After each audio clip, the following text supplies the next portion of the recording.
Ante todo, deseo agradecer a los organizadores del 19º Congreso Latinoamericano de Dinámica de Sistemas 2021 la oportunidad que me dan de dirigirme a ustedes para exponerles este trabajo que voy a presentar a continuación y que, como ven, lo he titulado Bifurcaciones en un mundo en crisis. Vamos a ello. Pero antes de entrar en exponerles el modelo, quiero recomendarles estos dos libros. En primer lugar, el del premio Nobel Ilya Prigogine, Tan solo una ilusión, en el cual se habla, entre otras muchas cosas, del orden por fluctuaciones y cita de pasada un ejemplo concreto, real, que es el que me ha servido a mí de base para construir el modelo que luego les voy a presentar. Muy importante me parece el libro de los profesores Javier Lacil y Miguel Toro, Métodos cualitativos en dinámica de sistemas, porque aquí abordan de una manera rigurosa cómo se pueden trasladar a modelos de dinámica de sistemas los comportamientos que, como he citado antes, pues podemos denominar caos, catástrofes, bifurcaciones.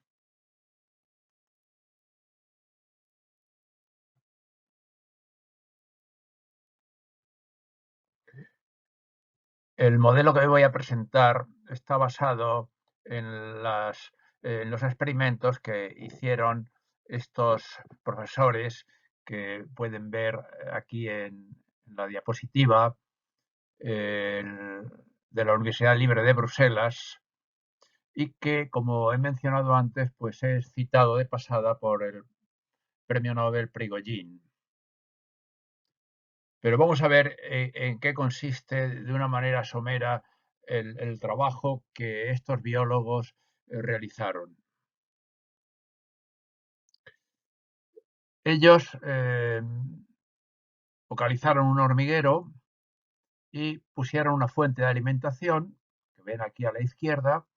separada por una mampara que tenía dos orificios equidistantes del hormiguero a la fuente de alimentación. Y observaron que al principio, en los primeros minutos, aproximadamente el 50% de las hormigas se dirigían a buscar alimentos por cada uno de los orificios. Por lo tanto, había un comportamiento, podríamos decir, simétrico respecto a estas trayectorias. Pero al cabo de un tiempo, observaron que la mayor parte de las hormigas iban por un orificio y muy pocas por el otro, si bien cuando el experimento se realizaba n veces, pues aproximadamente el 50% de las veces se elegía indistintamente uno u otro orificio. Bueno, ellos daban una explicación, como biólogos que eran, de por qué se producía este fenómeno y, como he dicho, Prigogine lo toma como un ejemplo de bifurcaciones de orden por fluctuaciones de bifurcaciones. Y nos vamos a meter ya en el modelo, pero quiero, aunque después al final eh, haga unas breves conclusiones, decirles que el hecho de que yo haya elegido este tema para modelar se debe a que considero que en la situación mundial actual las situaciones de catástrofes y en este caso en la consideración más negativa, no ya en la consideración genérica con la que le dio el profesor René Thon, que podían ser catástrofes positivas. Por ejemplo, una mutación genética puede ser buena o puede ser mala, pero no necesariamente cualquier catástrofe en ese sentido de este matemático era negativa. Pues en cambio ahora estamos asistiendo a una situación, como se pueden imaginar, pues estoy pensando en la pandemia, estoy pensando en el cambio climático, estoy pensando en los grandes riesgos de agotamiento de bancos pesqueros, deforestación, etcétera, pues se hace necesario tener en cuenta que puede tratar de modelarse la evolución de estos sistemas con estas herramientas que, como he dicho antes, se pueden introducir de una manera relativamente sencilla en los modelos de dinámica de sistemas. Aquí tienen el modelo completo. Voy a comentar algunos de los elementos que tiene porque comprendo que el tratar de explicar esto pues nos llevaría mucho tiempo y sería muy farragoso, pero simplemente quédense con la idea de que hay 3 variables de nivel, total de hormigas, que serían las hormigas que hay en el hormiguero, y las hormigas en el agujero 1 que llegan a la fuente de alimentación, y hormigas que van por el agujero 2 y que llegan a la fuente de alimentación, que como ven, pues también figura aquí a la derecha de la diapositiva. Voy a explicar uno de los flujos, porque el otro es similar y por lo tanto no vale la pena que nos detengamos en ello demasiado tiempo. Hormigas, nuevas hormigas que van por el agujero 1. Arriba tienen la ecuación, la ecuación que hay en el software, en Benzin, que como ven, pues es el mínimo entre el total de hormigas que hay en el hormiguero, lógicamente no pueden ir más, y una condición, mejor dicho, dos condiciones encadenadas hasta el tiempo menor que 5, las aproximadamente el 50%, como ven ahí, el total de hormigas van por cada uno de los orificios, aquí lo ven, y cuando el tiempo ya es mayor que 5, la unidad de tiempo que aquí se ha utilizado es el minuto, pero esto no deja de ser más que un convencionalismo, pues actúa la variable auxiliar 3. Pero la variable auxiliar 3, a su vez, es una variable lógica que dice que si el conmutador vale 1, opera la auxiliar 1 y si vale 2, opera la auxiliar 2. ¿Pero qué es la auxiliar 1? Pues la auxiliar 1 es a su vez el mínimo de hormigas, siempre con la condición de que si las hormigas que están yendo por el agujero 1 con un retardo para evitar simultaneidad, más algunas que con el generador de números aleatorios han elegido ese camino, y eso es mayor que las que van por el 2, empiezan a ir muchas más por este agujero 1. Esto es lo que en palabras significa esta ecuación. La auxiliar 2 pues es similar, pero para el caso en que el conmutador tenga un valor distinto de 1. Aquí lo pueden ver en un sketch, esta misma idea, y quizá queda todavía más fácil de entender lo que ven en el árbol de causas que pueden examinar en esta imagen que ven aquí a la derecha y que estoy resaltando.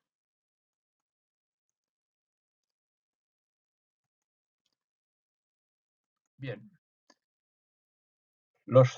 que sucede cuando simulamos el modelo es una de estas dos situaciones según esa variable que he denominado conmutador o conmu, pues valga 1 o distinto de 1. Como ven, puede suceder en las trayectorias que vemos a la izquierda, en la imagen de la izquierda, que las hormigas por el agujero 1, la línea en azul, tienen este comportamiento fluctuante, pero relativamente reducido, son mucho más que las que van por el agujero 2, que también tienen una cierta fluctuación, pero mucho menos acusada. En cambio, cuando cambiamos el conmutador a un valor distinto, pues sucede exactamente lo contrario. Ahora las hormigas que van por el agujero 2, que es la línea en rojo, pues son mayor que las que van por el agujero 1. Esto es lo que Prigogine denomina una fluctuación. Realizado un análisis de sensibilidad perturbando el parámetro COMMU entre 0 y 2. Y aquí se muestran los resultados. Para el caso de las hormigas que van por el agujero 1, la línea en azul es la trayectoria de la solución base, podríamos decir, y como ven, hay una banda que se va ampliando de trayectorias sucesivas. La perturbación se ha hecho, como digo, entre 0 y 2 y se han realizado 10 simulaciones. Podrían haber hecho muchas más, pero creo que cualitativamente es suficiente para ilustrar la sensibilidad de estas variables del modelo al parámetro citado. A la derecha tienen las hormigas que van para el agujero 2, que como ven, desde el primer momento, pues tienen ya una banda que crece permanentemente frente a lo que sucedía con la otra, la línea de la figura de la izquierda, donde tienen primero una banda, esa zona en verde, luego parece que prácticamente no hay sensibilidad y finalmente, pues al cabo de un cierto tiempo, a partir del minuto 25 aproximadamente, aumenta.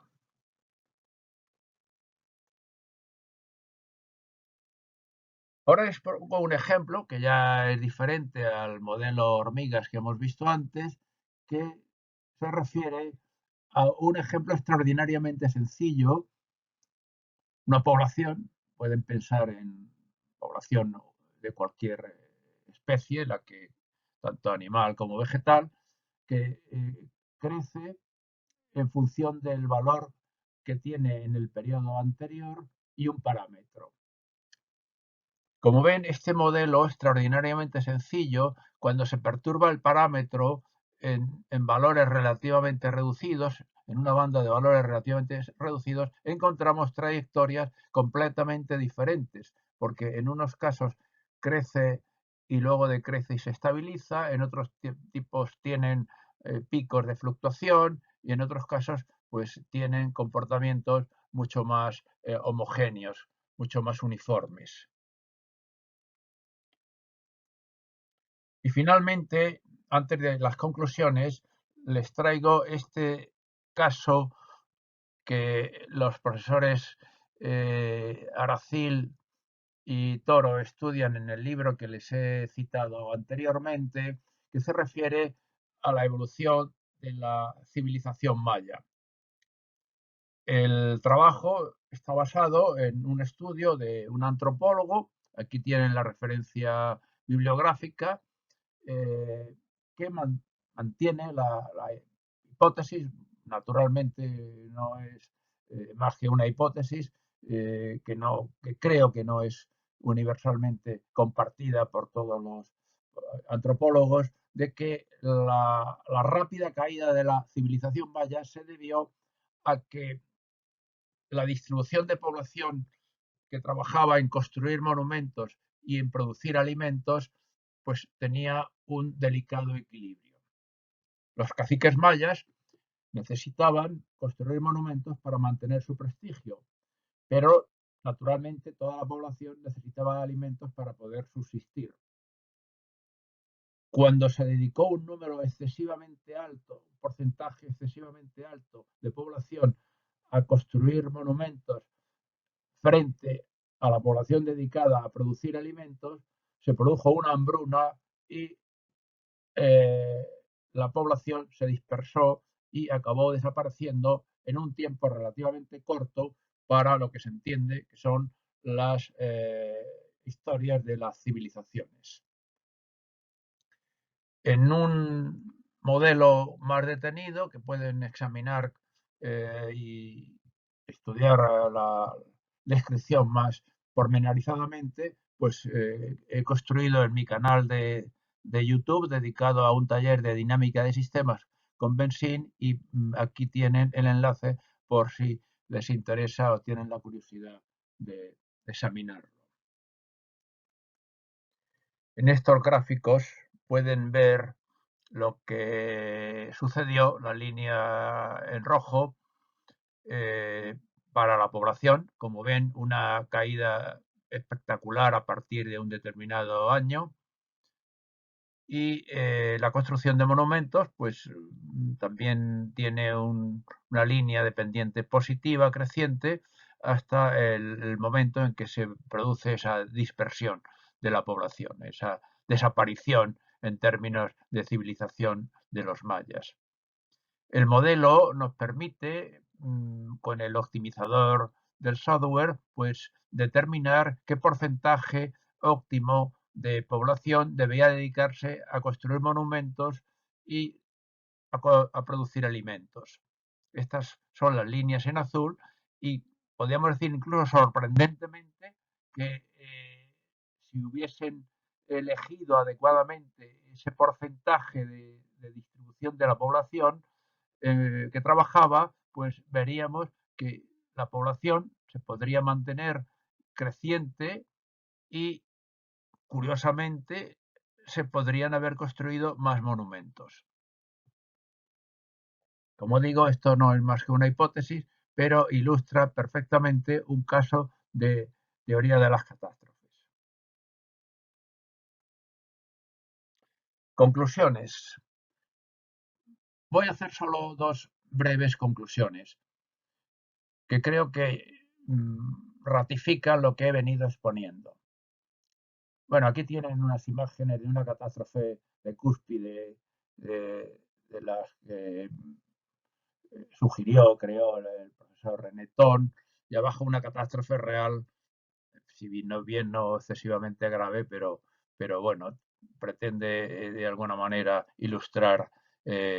lo mismo que la catástrofe de cúspides que ven en el gráfico a la izquierda. Bueno, las conclusiones, estaba diciendo, es que los modelos dinámica de sistemas permiten simular bifurcaciones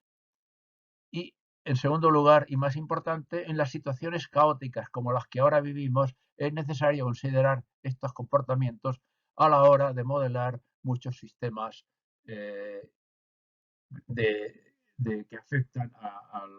porvenir, podríamos decir, de la humanidad, pero también en cuestiones menos dramáticas. Solamente me resta darles las gracias por su atención y si tienen dudas, críticas, comentarios, con mucho gusto, en la medida de mis posibilidades, se las atenderé. Un cordial saludo.